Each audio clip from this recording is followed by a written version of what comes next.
암은 흔해졌지만 절망할 필요는 없습니다. 요즘 주변을 보면 암 환자가 참 많습니다.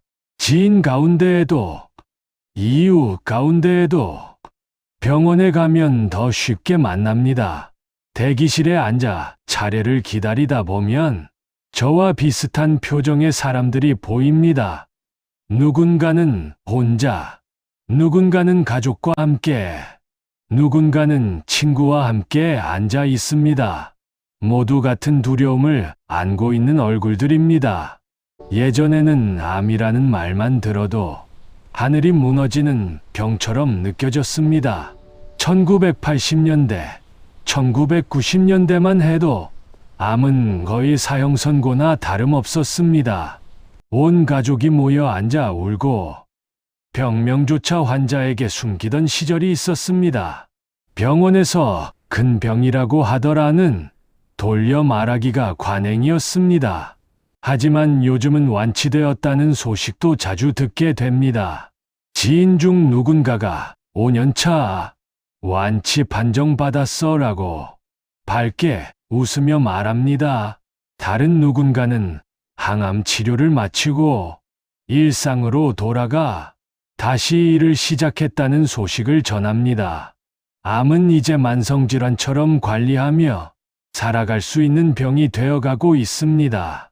암은 이제 남의 이야기가 아니라 우리 주변의 이야기입니다.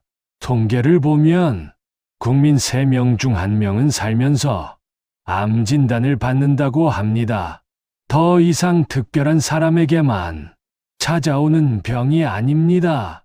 나와 당신, 우리 모두의 이야기가 될 수 있는 질병입니다. 그날 제 차례가 왔습니다.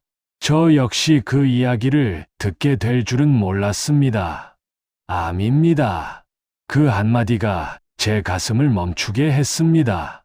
의사 선생님의 입이 움직이는 것은 보였지만 그 다음 말들은 귀에 들어오지 않았습니다. 조기에 발견했습니다. 치료 계획을 세워보겠습니다. 예후가 나쁘지 않습니다. 같은 말들이 들렸을 겁니다. 하지만 제 머릿속은 암이라는 단어 하나로 가득 찼습니다. 병원 복도에 서 있는데 세상이 조용해졌습니다. 분명히 사람들은 지나다니고 안내 방송도 들리고 엘리베이터 문이 열리고 닫히는 소리도 들렸을 텐데 제게는 아무 소리도 들리지 않았습니다. 마치 유리벽 안에 혼자 갇힌 것 같았습니다. 사람들은 그대로 움직이는데 저만 멈춰선 느낌이었습니다. 누군가는 웃으며 전화 통화를 하고 누군가는 급하게 걸어가고 누군가는 커피를 마시며 여유롭게 걷고 있었습니다. 그들의 하루는 평범하게 흘러가는데 제 하루는 그날 그 순간 완전히 달라져 버렸습니다. 집으로 돌아오는 길, 생각이 많아졌습니다. 익숙한 거리였습니다. 매일 지나다니던 골목, 늘 가던 마트, 자주 앉던 버스 정류장. 그런데 그날은 모든 것이 낯설게 느껴졌습니다. 이 풍경을 얼마나 더 볼 수 있을까 하는 생각이 머리를 스쳤습니다. 왜 하필 나인가 억울함도 있었고 두려움도 있었습니다. 저는 담배도 피우지 않았고 술도 거의 마시지 않았습니다. 나름대로 건강에 신경 쓰며 살았다고 생각했습니다. 그런데 왜 제게 이런 일이 생긴 걸까요? 이유를 찾으려 했지만 명확한 답은 없었습니다. 아직 해야 할 일이 남아 있는데 혹시 여기까지인가? 그런 생각도 스쳤습니다. 키우고 싶었던 계획들, 가보고 싶었던 곳들, 만나고 싶었던 사람들, 이루고 싶었던 소망들이 주마등처럼 지나갔습니다. 인생이 이렇게 갑자기 멈출 수 있다는 것이 믿기지 않았습니다. 혼자서 마주한 밤, 그날 밤, 잠이 오지 않았습니다. 가족들은 모두 잠들었지만 저만 뜬 눈으로 시간을 보냈습니다. 시계 소리가 유난히 크게 들렸습니다. 똑딱, 똑딱 시간은 변함없이 흘러가는데 제 인생에는 큰 균열이 생긴 것 같았습니다. 거실에 혼자 앉아 있는데 벽에 걸린 십자가가 눈에 들어왔습니다. 그동안 늘 보던 십자가였지만 그날은 달랐습니다. 어두운 거실에서 가로등 불빛을 받아 기미하게 빛나는 십자가를 보면서 저는 울었습니다. 소리 내지 않고 조용히 울었습니다. 저는 말했습니다. 주님 살려주십시오. 목소리가 떨렸습니다. 평소 기도할 때처럼 정돈된 말이 아니었습니다. 그저 간절함 그 자체였습니다. 살고 싶습니다. 조금만 더 시간을 주십시오. 아직 제가 해야 할 일이 있습니다. 사랑하는 사람들과 조금만 더 함께 있고 싶습니다. 사람들은 기복은 안 된다고 말합니다. 맞습니다. 기복만 해서는 안 됩니다. 믿음이 복을 받기 위한 도구가 되어서는 안 됩니다. 하느님을 자동 판매기처럼 대해서도 안 됩니다. 신학적으로도 옳지 않고 신앙의 본질에도 맞지 않습니다. 하지만 간절할 때는 매달려도 됩니다. 병 앞에서, 눈물 앞에서, 죽음의 공포 앞에서 살려달라고 말하는 것은 믿음이 약해서가 아닙니다. 그것이 기도의 시작입니다. 시편의 시인들도 그렇게 부르짖었습니다. 주님, 저를 버리지 마소서. 주님, 제 기도를 들어주소서. 주님, 저를 불쌍히 여기소서. 간절한 부르짖음이 기도가 되고 그 기도가 믿음의 여정이 됩니다. 치료가 시작되고 며칠 후 치료가 시작되었습니다. 수술 일정이 잡히고 항암 치료 계획이 세워졌습니다. 병원은 이제 제 일상이 되었습니다.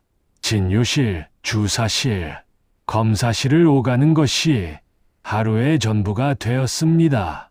예전에는 병원이 1년에 한두 번 가는 곳이었는데 이제는 일주일에도 몇 번씩 가야 하는 곳이 되었습니다. 항암은 몸보다 마음을 먼저 흔들었습니다. 첫 항암을 받던 날을 잊을 수 없습니다. 주사 바늘이 꽂히고 약물이 들어가는 것을 보면서 이 약이 암세포를 죽여줄까 하는 희망과 내 몸은 괜찮을까 하는 걱정이 동시에 밀려왔습니다. 옆 침대의 환자들을 보면서 저 사람들도 저와 같은 마음일까 생각했습니다. 부작용이 시작되었습니다. 메스꺼움, 구토, 피로. 의사 선생님이 미리 말씀해 주셨지만 직접 겪는 것은 달랐습니다. 입맛이 없어서 밥을 먹기 힘들었고 몸에 기운이 없어서 침대에서 일어나기조차 힘들 때가 많았습니다. 거울 속 제 모습이 점점 달라졌습니다. 어느 날 아침 머리카락이 베개에 떨어져 있었습니다. 알고는 있었지만 막상 그 순간이 온이 충격이었습니다. 씻을 때마다 머리카락이 빠졌고 며칠 지나지 않아 거울 속에는 낯선 사람이 서 있었습니다.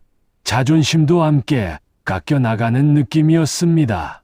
밖에 나가기가 두려워졌습니다. 사람들의 시선이 신경 쓰였습니다. 모자를 쓰고 마스크를 하고 다녔지만 그래도 제 상태를 숨길 수는 없었습니다. 많이 힘드시죠? 라는 위로의 말조차 제게는 상처가 되었습니다. 기도가 바뀌던 순간 그때 저는 기도를 다시 배웠습니다. 살려주십시오에서 맡기겠습니다로 어느 날 새벽 또 잠을 이루지 못하고 기도하고 있었습니다. 여전히 살려주십시오를 반복하고 있었는데 문득 이런 생각이 들었습니다. 만약 주님의 뜻이 다르다면 어떡하지?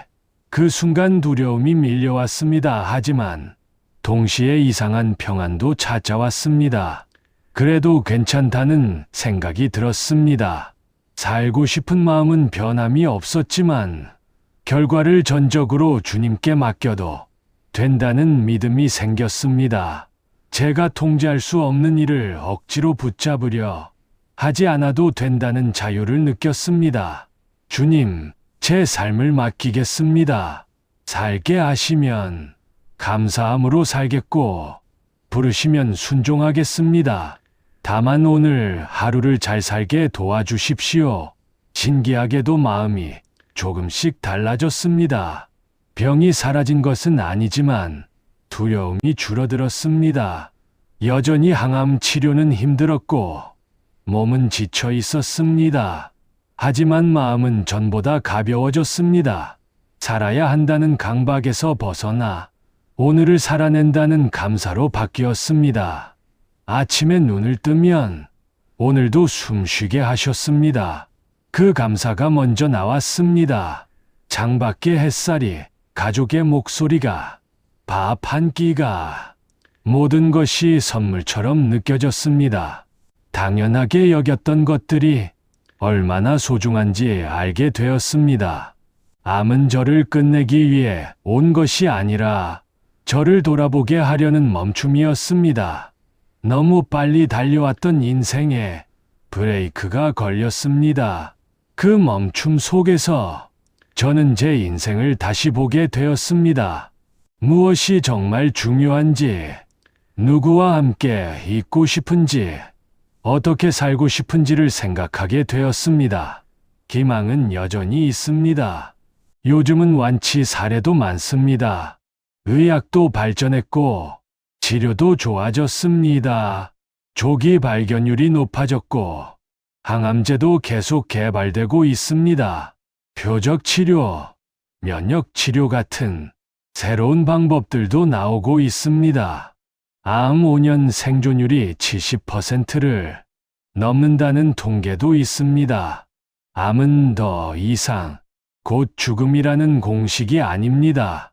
물론 여전히 두려운 병입니다. 쉽게 이겨낼 수 있는 병도 아닙니다. 하지만 절망만 할 필요는 없습니다. 충분히 싸워볼 만한 상대가 되었습니다. 그러나 몸이 회복되는 것보다 마음이 무너지지 않는 것이 더 중요하다는 것을 알게 되었습니다. 아무리 좋은 치료를 받아도 마음이 먼저 포기하면 몸도 따라갑니다. 반대로 마음이 버티면 몸도 힘을 냅니다. 저는 항암 치료 중에 다른 환자분들을 많이 만났습니다. 어떤 분은 밝게 웃으며 이것도 이겨내고 맛있는 거 먹으러 가야지라고 말씀하셨습니다. 어떤 분은 손주 결혼식은 꼭 봐야 해라며 목표를 세우셨습니다. 그분들에게서 저는 희망을 배웠습니다. 반대로 어떤 분은 진단받은 순간부터 모든 것을 포기하신 것 같았습니다. 똑같은 치료를 받아도 마음가짐이 다르면 결과도 달라지는 것을 보았습니다. 제가 배운 것들, 저는 암을 이긴 사람이 아닙니다. 지금도 정기 검진을 받으며 살고 있습니다. 재발의 두려움도 완전히 사라진 것은 아닙니다. 다만 저는 두려움에만 머물지 않으려고 기도했던 사람입니다. 구하되, 맡기고, 매달리되, 뜻을 받아들이는 것. 그것이 제가 배운 기도의 균형이었습니다. 살려달라고 부르짖어도 됩니다. 그것은 나약함이 아니라 정직함입니다. 동시에 결과를 맡길 수 있어야 합니다. 그것이 믿음입니다. 또 하나 배운 것은 오늘을 사는 것입니다. 내일을 걱정하느라 오늘을 놓치지 않는 것. 1년 후를 두려워하느라 지금 이 순간을 버리지 않는 것. 오늘 웃을 수 있으면 웃고, 오늘 사랑할 수 있으면 사랑하고, 오늘 감사할 수 있으면 감사하는 것. 암은 제게 지금을 선물했습니다. 역설적이지만 사실입니다. 당신에게 전하고 싶은 말. 이 글을 읽는 분들 가운데 지금 병과 싸우는 분이 있을지도 모릅니다. 혹은 진단을 앞두고 두려움에 떨고 있는 분, 가족이 아파서 함께 고통받는 분, 또는 언젠가 올지 모를 그날을 걱정하는 분도 계실 것입니다. 암은 흔해졌습니다. 하지만 절망까지 흔해질 필요는 없습니다. 완치도 많습니다. 회복도 많습니다. 그리고 무엇보다 오늘을 살아낸 것만으로도 이미 기적입니다. 어제를 견뎌낸 당신이 대단합니다. 지금 이 순간을 버티고 있는 당신이 용감합니다. 혼자가 아닙니다. 같은 길을 걷는 사람들이 있고, 곁에서 응원하는 사람들이 있고, 무엇보다 당신을 지켜보시는 주님이 계십니다. 포기하지 마세요. 하지만 강해야 한다고 자신을 억압하지도 마세요. 울고 싶을 때 울어도 됩니다. 화가 날 때 화내도 됩니다. 두려울 때 두렵다고 말해도 됩니다. 그것이 인간입니다. 다만 절망에 멈춰 서지만 말고 한 걸음씩 나아가세요. 천천히 가도 괜찮습니다. 중간에 쉬어가도 괜찮습니다. 중요한 것은 방향입니다. 희망을 향해, 삶을 향해, 사랑을 향해 나아가는 것입니다. 주님, 우리 모두를 지켜주소서. 지금 이 순간에도 병원 침대에 누워있는 모든 이들을, 치료실에서 고통을 견디는 모든 이들을, 두려움 속에서도 하루를 시작하는 모든 이들을 지켜주시고 위로해 주시고 힘을 주소서.